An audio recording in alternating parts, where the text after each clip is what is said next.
আসসালামু আলাইকুম এভরিওয়ান।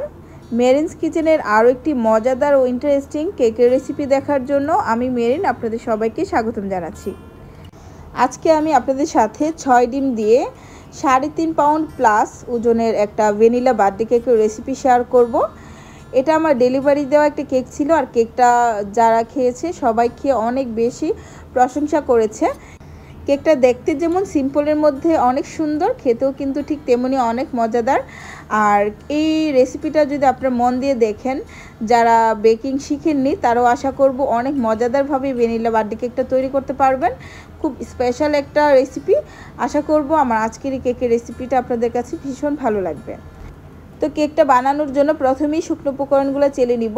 এখানে একটা চালনিতে 1 কাপ পরিমাণ ময়দা দিয়ে দিলাম, 1/4 কাপ পরিমাণ কর্নফ্লাওয়ার দিলাম। কর্নফ্লাওয়ার না থাকলে এটাও ময়দাই দিয়ে দিবেন। 1/4 কাপ পরিমাণ দিয়ে দিলাম গুঁড়া দুধ। এরপর এখানে 1.5 চা চামচ পরিমাণ দিয়ে দিচ্ছি বেকিং পাউডার। এখানে 1/2 চা চামচ পরিমাণ দিয়ে দিচ্ছি বেকিং সোডা। বেকিং সোডা না দিলেও হবে স্পঞ্জ কেক, তবে দিলে আমার কাছে রেজাল্ট একটু ভালো মনে হয়।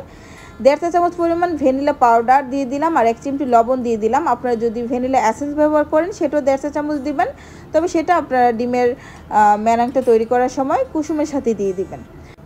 তো শুকনো উপকরণগুলো দেখতে পেয়েছেন আমি চেলে দিয়েছি। অবশ্যই শুকনো উপকরণগুলো চেলে দিতে হবে, এতে করে খুব ভালো রেজাল্ট হবে। শুকনো উপকরণটা আরও একটু হালকা হয়ে যাবে, এতে করে বেশি ফ্লাফি হবে ব্যাটারটা। আর সম্ভব হলে 2 থেকে 3 বার চেলে দিবেন, এতে করে আরও ভালো হবে। তো শুকনো উপকরণ সাইডে রেখে দিয়েছি একটু মিশিয়ে নিয়ে। আর এখানে হচ্ছে নর্মাল টেম্পারেচারে থাকা 6টা ডিম নিয়ে নিয়েছি। ডিমের কুসুমগুলোকে এখন আমি এভাবে করে উঠিয়ে নিলাম। এই তো ডিমের কুসুম উঠানো শেষ। এখন এখানে আমি 1 কাপ পরিমাণ চিনি নিয়েছি। তো সাদা অংশটাকে প্রথমে একটু বিট করে নিব, তারপর আমি চিনিটা অল্প অল্প করে দিব। তো ইলেকট্রিক বিটার মিডিয়াম স্পিডে আমি সাদা অংশটাকে অল্প একটু বিট করে নিয়েছি। তারপর চিনিটাকে অল্প অল্প করে 4 থেকে 5 বার অ্যাড করব, আর বিটার মিডিয়াম স্পিডে বিট করব। এভাবে আমি যতক্ষণ না পর্যন্ত ডিমের সাদা অংশটা একদম ফোম তৈরি হয়ে যাচ্ছে ততক্ষণ এটাকে বিট করব। তো ভিডিওটা দেখতে থাকুন। এরই মধ্যে সবার কাছে রিকোয়েস্ট রইল, আমার রেসিপিগুলো যদি আপনাদের ভালো লাগে, উপকারে আসে, তাহলে প্লিজ আমার চ্যানেলটাকে সাবস্ক্রাইব করে দিবেন। আর যারা ফেসবুক পেজ থেকে দেখছেন অবশ্যই পেজটিকে লাইক ও ফলো দিয়ে আমাকে সাপোর্ট করবেন। তো ডিমের সাদা অংশের ফোমটা হয়ে গিয়েছে, 3 থেকে 4 মিনিটের মতো বিট করলে হয়ে যায়।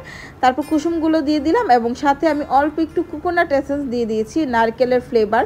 কোকোনাট এসেন্সটা ভ্যানিলা কেকের মধ্যে দিলে অনেক সুন্দর একটা স্মেল আসে। অল্প একটু দিয়েছি, জাস্ট 3 থেকে 4টা ড্রপ, এতে করে খুব মজাদার একটা স্মেল আসে কেক থেকে। তো এটা অপশনাল, আপনারা চাইলে দিবেন, না হয় স্কিপ করবেন। আর অবশ্যই যে কোনো বেকিং শপে পেয়ে যাবেন। তো যাই হোক, আমার ডিমের ম্যারাংটা পারফেক্টলি তৈরি হয়ে গিয়েছে। এখন এখানে 1/3 কাপ পরিমাণ নর্মাল টেম্পারেচারে থাকা দুধ এবং 1/3 কাপ পরিমাণ তেল আমি মিশিয়ে নিচ্ছি। এটা আমি যখন শুকনো উপকরণটা অ্যাড করব তার সাথে সাথে অল্প অল্প করে দিয়ে ব্যাটারটা তৈরি করে নিব। তো মিশ্রণটা সাইডে রেখে দিয়েছি। এখন যে শুকনো উপকরণগুলো চেলে নিয়েছিলাম সেখান থেকে কিছু শুকনো উপকরণ দিলাম, এবং তেল আর দুধের মিশ্রণটা এভাবে করে নেড়ে নেড়ে আমি অল্প অল্প করে অ্যাড করব। তো 3 থেকে 4 বারে আমি শুকনো উপকরণগুলো অ্যাড করব। আর এই লিকুইড মিক্সচার 1/3 কাপ পরিমাণ দুধ এবং 1/3 কাপ পরিমাণ তেল, এটাকেও আমি অল্প অল্প করে মানে শুকনো উপকরণের সাথে সাথে দিয়ে মিশিয়ে নিব। আর একটা হ্যান্ড উইক্স দিয়ে মিশিয়ে নিচ্ছি। খুবই আলতো হাতে যত্ন নিয়ে ব্যাটারটাকে তৈরি করতে হবে। একদিক থেকে হ্যান্ড উইক্সটাকে ঘুরিয়ে ঘুরিয়ে মেশাতে হবে, এদিক থেকে ওই দিক থেকে এরকম করা যাবে না। আমার মিক্সিংটা একটু খেয়াল করবেন।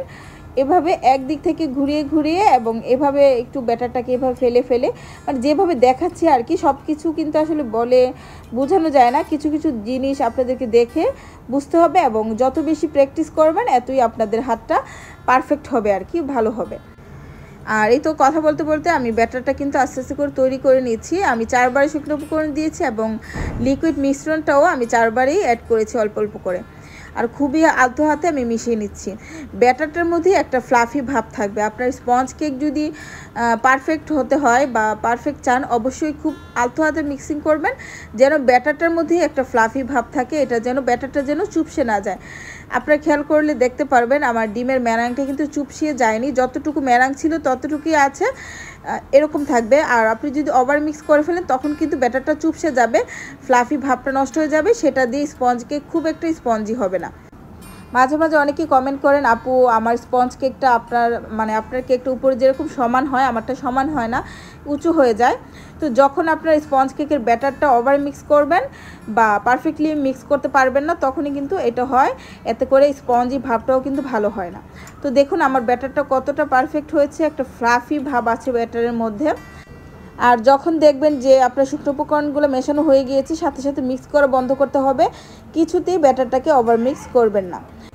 তো এখানে 3 পাউন্ড ওজনের কেক বেক করার একটা মোল্ড নিয়েছি। এটা ছিল 10 ইঞ্চি সাইজের একটা মোল্ড। তো মোল্ডের নিচে অয়েল ব্রাশ করে বেকিং পেপার বিছিয়ে নিয়েছিলাম, তার মধ্যে কেকের সম্পূর্ণ ব্যাটারটা দিয়ে দিয়েছি, দিয়ে অনেকবার ট্যাপ ট্যাপ করে নিলাম।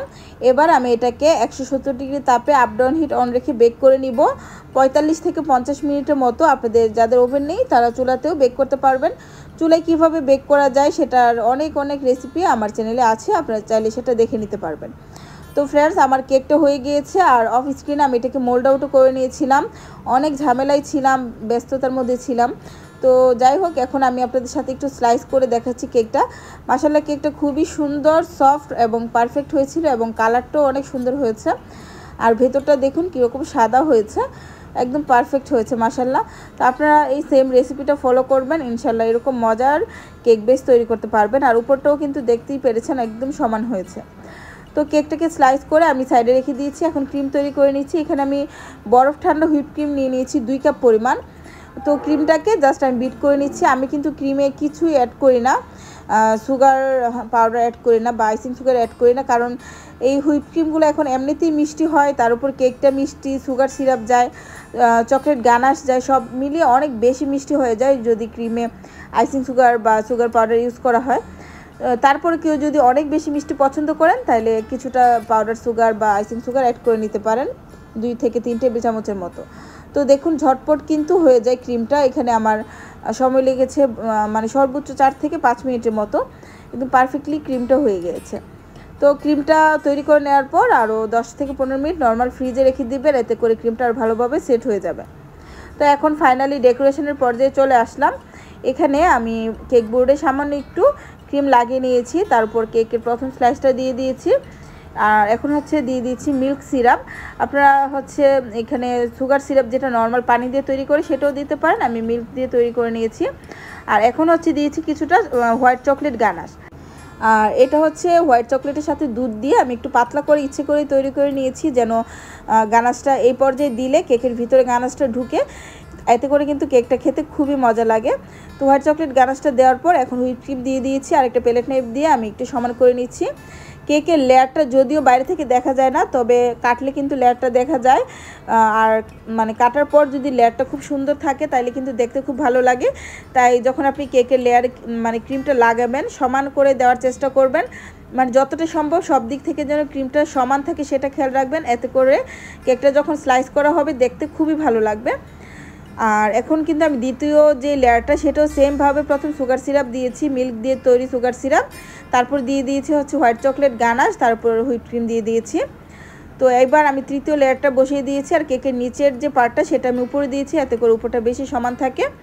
আর এটা যেহেতু নিচে থাকে একটু মানে বেক একটু বেশি হয়, সেজন্য এখানে সুগার সিরাপটা একটু বেশি করে দিবেন, এতে করে সফট হয়ে যাবে। আর আমি এখানে খুব ভালো করে কিন্তু মিল্ক সিরাপটা দিয়ে দিয়েছি, দিয়ে এবার অল্প করে ক্রিম দিয়ে আমি কেকটাকে ক্রামস্কুট করে নিচ্ছি। কেকটাকে অবশ্যই আগে ফিনিশিংয়ের আগে কেকটাকে ক্রামস্কুট করে নিতে হবে, কারণ ক্রামস্কুট না করলে কেকের ফিনিশিংটা ভালো আসে না, উপর দিয়ে ক্রামসগুলো ভেসে আসে আর অনেক ধরনের ঝামেলার তৈরি হয়। তো দেখুন কত সুন্দর করে ক্রামস্কুট করে নিয়েছি, এখনই মনে হচ্ছে যে কেকে ফিনিশিং চলে আসছে। আপনারা চাইলে এই পর্যায়ে কেকটাকে নর্মাল ফ্রিজে কিছুক্ষণ রাখতে পারেন, তবে আমি আসলে কখন রাখা হয় না, আমি সাথে সাথে কাজ করতে পছন্দ করি। মনে হয় যে কখন কাজটা শেষ হবে আর আমি টেনশন ফ্রি থাকবো, তাই সাথে সাথেই আমি ফিনিশিং দিয়ে কাজ শেষ করে ফেলার চেষ্টা করি। কাজ রেখে দিতে আমার একদমই ভালো লাগে না, সেটা মাথায় টেনশন লাগে। তো যাই হোক, ক্রিমটা আমি কিন্তু সাইড দিয়ে পাইপিং ব্যাগ দিয়ে লাগিয়ে নিয়েছি, আর উপরেও কিছুটা ক্রিম দিয়ে উপরটা প্যালেট নাইফের মাধ্যমে একটু সমান করে নিয়েছি। আর এখন স্ক্র্যাপারের মাধ্যমে সাইডটা মানে আমি একটু সমান করে নেওয়ার চেষ্টা করছি। তারপর উপর দিয়ে প্যালেট নাইফ দিয়ে আবারও যে এক্সেস ক্রিমটা আছে সেটা এইভাবে করে টেনে টেনে আমি নিয়ে আসছি। তারপর আবারও স্ক্র্যাপারের মাধ্যমে সাইডটা সমান করে নিচ্ছি। এবার একদম ফাইনালি আমি এখন ফিনিশিংটা দিচ্ছি। আর এবার প্যালেট নাইফের মাধ্যমে উপরে ক্রিমটা টান দিয়ে সমান করছি। তার সাথে সাথে প্রতিবার প্যালেট নাইফটা ক্লিন করে নিতে হবে, যেন প্যালেট নাইফের মধ্যে এক্সট্রা কোনো ক্রিম লেগে না থাকে। এতে করে খুব সুন্দর একটা ফিনিশিং আসবে, দ্রুত না হয় উপরটা সমান হবে না। তো কেকের যে বুটটা সেটাও ক্লিন করে নিচ্ছি। আমার কেকে মোটামুটি একটা ফিনিশিং চলে এসেছে। এবার এখানে আমি একটা পার্পল কালার তৈরি করে নিয়েছি। তো এটা হচ্ছে সামান্য একটু পার্পেলের সাথে অল্প একটু রেড কালার দিয়ে এরকম একটা পার্পল কালার এনেছি। এতে করে খুব সুন্দর একটা কালার এসেছে, একদম পার্পল না, এটা একটু চেঞ্জ কালারটা, সামান্য একটু রেড কালার দিয়ে আমি করেছি।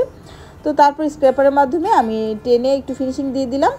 আর এখন হচ্ছে এই সেম ক্রিমটা দিয়ে ছোটো ছোটো একটা স্টার নজলের মাধ্যমে ছোটো ছোটো কিছু ফুল দিয়ে দিচ্ছি উপর নিচ করে করে। আশা করবো ভিডিওতে দেখে বুঝতে পারছেন।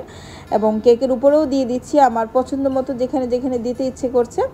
তো দিয়ে দেওয়ার পর এখানে একটা পাইপিং ব্যাগের মাথা ভি শেপ করে কেটে নিয়েছি। আর সেটার মধ্যে আমি কিছুটা সবুজ ক্রিম ঢুকিয়ে নিয়েছিলাম, সেটার মাধ্যমে ছোট ছোট কিছু কচি পাতা দিয়ে দিচ্ছি। আর এটাকে আমি কচি পাতা কালারই করেছি, গ্রিন কালারের সাথে সামান্য একটু ইয়েলো কালার দিয়েছি।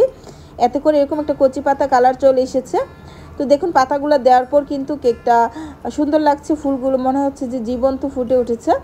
আর কিছু সুগার বল দিয়ে দিচ্ছি। এর মধ্যে কিন্তু আমার এই সিম্পলের মধ্যে সুন্দর কেকটা ডেকোরেশন হয়ে গিয়েছে। যে কেকটা নিয়েছে সে এরকম পিকচারই দিয়েছিল, তো সেটা দেখে আমি করে দেওয়ার চেষ্টা করেছি এবং যাদেরকে দিয়েছি তারা খুব পছন্দ করেছে। তো যারা আমার কাছ থেকে এরকম সুন্দর এবং মজার মজার কেকগুলো রিজনেবল প্রাইসে নিতে চান তারা অবশ্যই আমার পেজে নক দিবেন। যারা পেজ থেকে দেখছেন তারা তো জানেনই, আমার পেজে ইনবক্স করবেন। আর যারা ইউটিউব থেকে দেখছেন তাদের জন্য আমি ভিডিও ডিসক্রিপশন বক্সে আমার পেজের লিঙ্কটা দিয়ে দিব। আপনারা চাইলে সেখানে ঢুকে আমার পেজে ইনবক্স করতে পারেন। যে কোনো রকমের কেক ঢাকার ভিতরে হলে আমি ডেলিভারি দিব, কোনো সমস্যা নেই। আশা করব আপনাদের সবারই খুব ভালো লাগবে। আল্লাহ হাফিজ।